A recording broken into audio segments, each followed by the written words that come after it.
શું હાલચાલ છે મિત્રો? વેધર બુલેટિનમાં હું છું આપની સાથે પિનલગીરી ગોસ્વામી. મિત્રો, ગઈકાલે આપણે એક વિડીયો મૂકી હતી કે જેમાં જણાવ્યું હતું કે ગુજરાતના અનેક વિસ્તારમાં 2 ઇંચથી લઈને 10 ઇંચ કરતાં પણ વધુ વરસાદ નોંધાઈ શકે છે.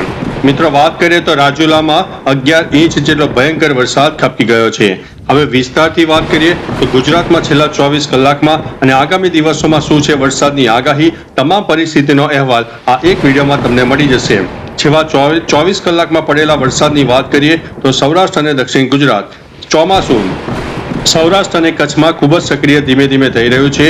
ખાસ કરીને સૌરાષ્ટ્રના અમરેલી જિલ્લાના કેટલાક વિસ્તારોમાં જેમ કે રાજુલામાં 11 ઇંચ જેટલો ભયંકર વરસાદ ખાબકી ગયો. અન્ય વિસ્તારોની વાત કરીએ તો દક્ષિણ ગુજરાતના ડાંગ અને દમણમાં ભારે વરસાદ પડી ગયો અને અતિભારે પણ વરસાદ નોંધાયો હતો. આ ઉપરાંત સાબરકાંઠા, નવસારી, તાપી, વલસાડ, ભાવનગર અને ગીર સોમનાથ જિલ્લામાં પણ સારો એવો વરસાદ નોંધાઈ ગયો. જ્યારે ઉત્તર ગુજરાતમાં હળવો મધ્યમ વરસાદ થયો અને કચ્છ પંથકમાં મોટા ભાગે સૂકું રહ્યું છે. હવે મિત્રો, શું છે આગામી દિવસોમાં વરસાદની આગાહી?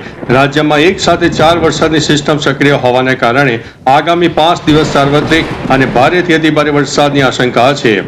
અત્યંત ભારે વરસાદની ચેતવણી કયા જિલ્લામાં છે? તો દક્ષિણ ગુજરાતના સુરત, તાપી, ડાંગ, નવસારી, વલસાડ, દમણ અને દાદરાનગર હવેલી તેમજ સૌરાષ્ટ્રના અમરેલી અને ભાવનગર જિલ્લામાં આગામી 24 થી 48 કલાક દરમિયાન અત્યંત ભારે વરસાદ એટલે કે આઇસોલેટેડ એક્સ્ટ્રીમલી હેવી રેન પડી શકે છે. ત્યારે બીજી તરફ મિત્રો, ભારે વરસાદની આગાહીની વાત કરીએ તો નર્મદા, ભરૂચ, આણંદ, પંચમહાલ, દાહોદ, વડોદરા, ગીર સોમનાથ અને છોટા ઉદેપુરમાં પણ ભારેથી અતિભારે વરસાદની સંભાવના રહે છે. હવે મિત્રો, મધ્યમ વરસાદ અને વાવાઝોડાની શક્યતા કયા વિસ્તારમાં છે? તો ખાસ કરીને અમદાવાદ, ગાંધીનગર, બનાસકાંઠા, પાટણ, મહેસાણા, સાબરકાંઠા અને ખેડા સહિત ઉત્તર ગુજરાતના વિસ્તારોમાં 40 થી 50 કિલોમીટરની ઝડપે પવન ફૂંકાવા સાથે ગાજવીજ સાથે હળવો મધ્યમ વરસાદ પડવાની સંભાવના છે.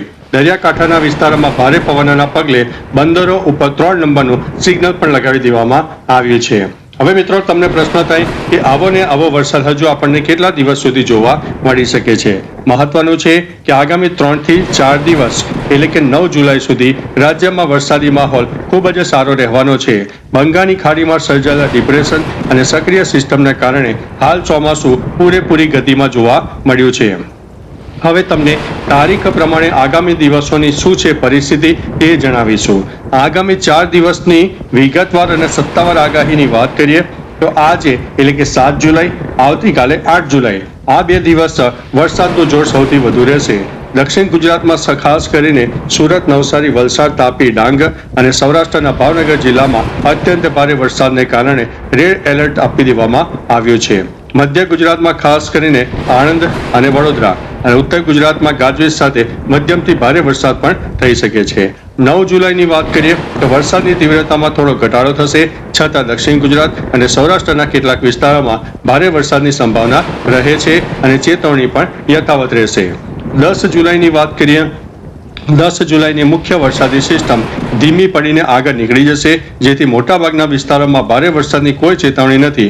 જોકે ચોમાસાની સિઝન હોવાથી સ્થાનિક સ્તરે હળવો મધ્યમ વરસાદ ચાલુ રહી શકે છે, પણ જે ગત 24 કલાકમાં વરસાદ પડ્યો તેવો અનરાધાર વરસાદ જોવા નહીં મળે. મિત્રો, ખાસ નોંધ રાખજો કે દરિયાકાંઠાના વિસ્તારોમાં આગામી 2 દિવસ 40 થી 50 કિલોમીટર પ્રતિ કલાકની ઝડપે પવન ફૂંકાઈ શકે છે, જેથી માછીમારોને દરિયો ન ખેડવા માટે અને નાગરિકોને નીચાણવાળા વિસ્તારોમાં સાવચેત રહેવા માટે અમારા ચેનલ વતી વિનંતી છે.